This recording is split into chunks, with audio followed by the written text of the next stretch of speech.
এই অন্যান্য ছোটোখাটো দু একটা সমস্যা, ধরেন আমাকে পরিবারেও তো অনেক সময় সমস্যা হয়, তারপরে ধরেন আমাকে মুরব্বীরা বসে একটা আলোচনার মাধ্যমে সমাধান। নুরুর উপরে যে আক্রমণটা, এটা খুবই দুর্ভাগ্যজনক। উনি একটা জাতীয় পর্যায়ের নেতা, ওনার উপরে একটা আক্রমণটা খুবই দুর্ভাগ্যজনক।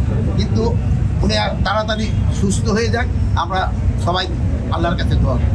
মানে বিশ্ববিদ্যালয় বা অন্যান্যগুলির যেমন সব জায়গায় তো আইন শৃঙ্খলা বাহিনীর দরকার পড়ে না, শিক্ষকরাই মানে যেহেতু আমার ফাদারও একজন শিক্ষক ছিলেন, মানে স্কুল কিন্তু তারাই কন্ট্রোল করে। যেমন ধরেন আমি এখানে এক ভাইরে দেখলাম, এখানে দেখতেছি না, যেমন আপনাকে সবাই বের হওয়ার জন্য বললো, আপনারা আস্তে আস্তে সবাই চলে আসবেন। প্রতি সমাজে কিন্তু কিছু কিছু লোক থাকে যারা সমাজটাকে একটা কন্ট্রোলের ভিতরে রাখে।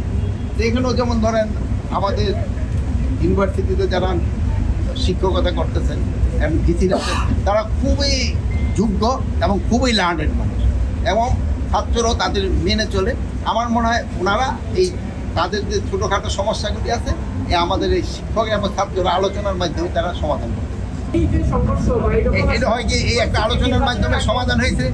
এই অন্যান্য ছোটোখাটো দু একটা সমস্যা, ধরেন আমাকে পরিবারেও তো অনেক সময় সমস্যা হয়, তারপরে ধরেন আমাকে মুরব্বীরা বসে একটা আলোচনার মাধ্যমে সমাধান।